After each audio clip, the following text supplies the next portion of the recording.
أعوذ بالله من الشيطان الرجيم بسم الله الرحمن الرحیم السلام علیکم ورحمۃ اللہ وبرکاتہ۔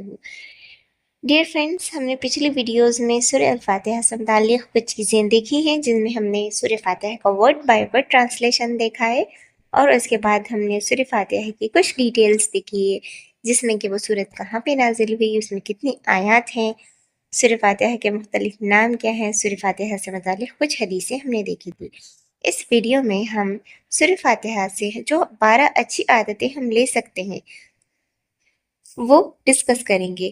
سورہ فاتحہ کے اندر یہ 12 عادتیں اتنی بہترین ہیں کہ اگر ہم اس کو اپنی زندگی میں اپنا لیں گے تو یقیناً ہم اپنی زندگی میں ایک بہتر فرق محسوس کریں گے۔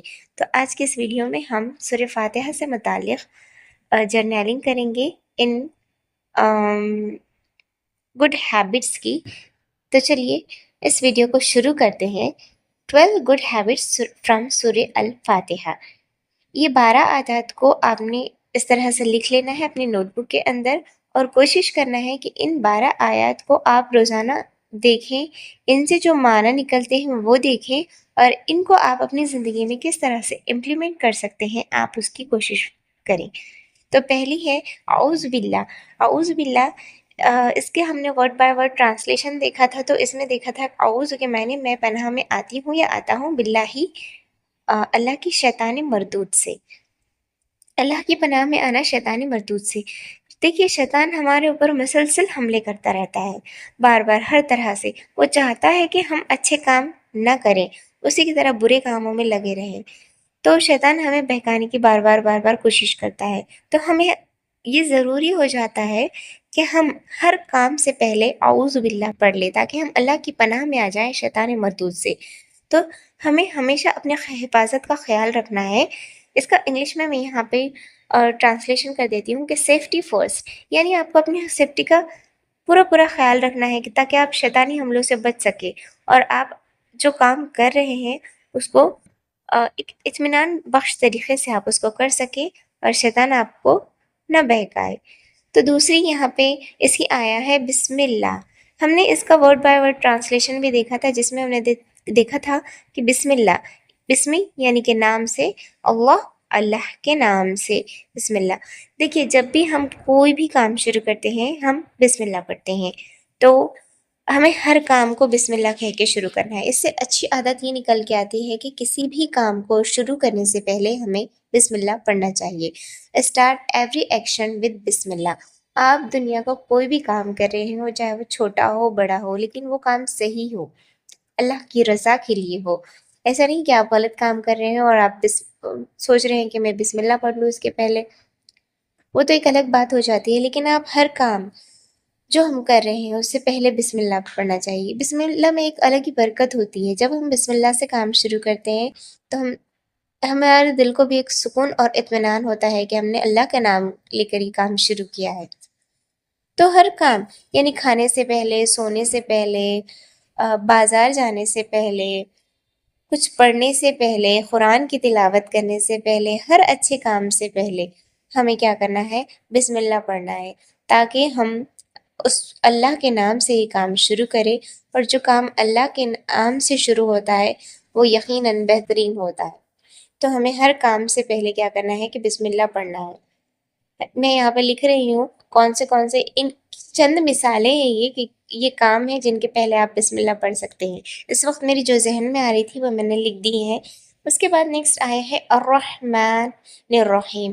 الرحمن اور الرحیم یہ اللہ تعالیٰ کے دو نام ہیں، اور اللہ تعالیٰ کی صفات ہیں یہ، الرحمن اور الرحیم۔ الرحمن کے معنی ہے رحمان، اور الرحیم کے معنی ہے رحم کرنے والا۔ دیکھیے اللہ تعالیٰ دنیا کے ہر شخص پہ رحم کرتا ہے، چاہے وہ مسلم ہو نہ ہو، اللہ تعالیٰ ہر شخص پر مہربان ہے۔ تو اللہ تعالیٰ کے بارے میں ہمیں کیا کرنا ہے کہ مثبت سوچ رکھنا ہے۔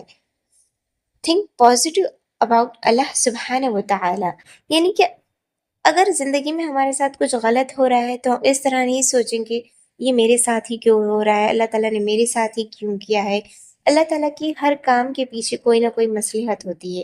اللہ تعالیٰ رحمان ہے اور رحیم ہے اپنے ہر بندے کے لیے۔ وہی سمجھ سکتا ہے کہ کس بندے کے لیے کیا صحیح ہے، کیا چیز مناسب ہے اور کیا نہیں ہے۔ ہو سکتا ہے کسی ایک بندے کو وہ چیز مل جائے اور ہمیں نہ ملے، اس میں اللہ تعالیٰ کی مرضی ہوتی ہے۔ یہاں پہ نیکسٹ آیا ہے، اسی کے اندر پوشیدہ ہے کہ ہر حال میں ہمیں اللہ کا شکر ادا کرنا ہے۔ اسی آیت کے اندر سے ایک اور اچھی ہیبٹ نکل کے آتی ہے، آلویز بی تھینکفل ٹو اللہ سبحانہ و تعالیٰ، یعنی ہمیں ہر حال میں اللہ تعالیٰ کا شکر ادا کرنا ہے۔ ہم ہر حال میں اللہ تعالیٰ کا شکر ادا کیوں کریں؟ کیونکہ ہمارے پاس وہ نعمتیں ہیں جنہیں ہم شمار کریں نا، ہم شمار بھی نہیں کر سکتے، جسے ہم گننا چاہیں ہم گن نہیں سکتے۔ یعنی ہمارے پاس کیا چیزیں نہیں ہیں؟ گھر ہے، کھانا ہے، کپڑا ہے، مکان ہے، صحیح اعضاء ہے، ماں باپ ہیں، اولاد ہیں، اور صحت ہے، تندرستی ہے، ہر وہ چیز ہے۔ یعنی کہ اگر ہم، ایک حدیث میں آتا ہے کہ اگر کوئی شخص پیشاب سہولت سے کر سکتا ہے تو وہ بھی اللہ تعالیٰ کی ایک بہت بڑی نعمت ہے۔ جب ہم دیکھتے ہیں بیڈ پہ مریضوں کو، جس طرح سے ڈائلیسس پہ انہیں رکھا جاتا ہے، کس طرح سے وہ لوگ تکلیف میں ہوتے ہیں، یعنی کہ بندہ ہر چیز کے لیے اللہ تعالیٰ کا اس کو شکر گزار ہونا چاہیے۔ نیکسٹ آیا ہے یہاں پہ رب العالمین، جس کی ڈیٹیل ہم دیکھ رہے ہیں۔ رب یعنی رب، عالمین یعنی تمام جہانوں کا اللہ تعالیٰ رب ہے، تو ہمیں اس کے بارے میں علم حاصل کرنا ہے اور کائنات میں غور و فکر کرنا ہے۔ جب ہم کائنات میں غور و فکر کریں گے تو ہی کائنات کے راز ہمارے اوپر کھلیں گے اور اللہ تعالیٰ کی شان ہماری نظروں میں بڑھیں گی۔ Seek intensive knowledge and ponder upon universe۔ یہ سب ہمیں کیوں کرنا ہے؟ تاکہ ہم جب اللہ تعالیٰ کی اس کائنات کو دیکھیں گے نا تو ہمیں اللہ تعالیٰ کی بڑائی کا علم ہوگا۔ اس کے لیے آپ سورہ ملک کی وہ آیت ہے نا، الذی خلق سبع سماوات طباقا ما تری فی خلق الرحمن من تفاوت فرج البصر هل تری من فطور، اس والی آیت کو آپ پڑھیے۔ دیکھیے اللہ تعالیٰ نے کتنے ہمارے لیے زمین اور آسمان اور چاند سورج بنا ہے، ہمیں اللہ تعالیٰ کا کس قدر شکر گزار رہنا چاہیے۔ اس کے بعد الرحمن الرحیم، یہی اللہ تعالیٰ کے ایک نام ہے، الرحمن اور رحیم۔ اس سے ہمیں ایک گڈ ہیبٹ نکل کے آتی ہے کہ دوسروں پر رحم کیجیے۔ الرحمن اور الرحیم، جس طرح اللہ تعالیٰ رحمان اور رحیم ہے نا، اسی طرح ہمیں دوسروں پر رحم کرنا چاہیے۔ Be kind towards others and be merciful towards others۔ ہمیں ایک دوسرے پر رحم کرنے والا ہونا چاہیے۔ وہ حدیث پاک ہے نا، اس میں اللہ تعالیٰ فرماتے ہیں کہ اللہ تعالیٰ اس شخص پر رحم نہیں فرماتے جو دوسروں پر رحم نہیں کرتا۔ تو ہمیں، جب ہم چاہتے ہیں کہ اللہ تعالیٰ ہم پہ رحم کرے تو ہمیں چاہیے کہ ہم دوسروں پہ رحم کریں۔ تو یہ 6 گڈ ہیبٹس ہم نے سورہ الفاتحہ سے آج دیکھی ہے۔ انشاءاللہ ہم نیکسٹ ویڈیو میں باقی 6 آیتیں دیکھیں گے۔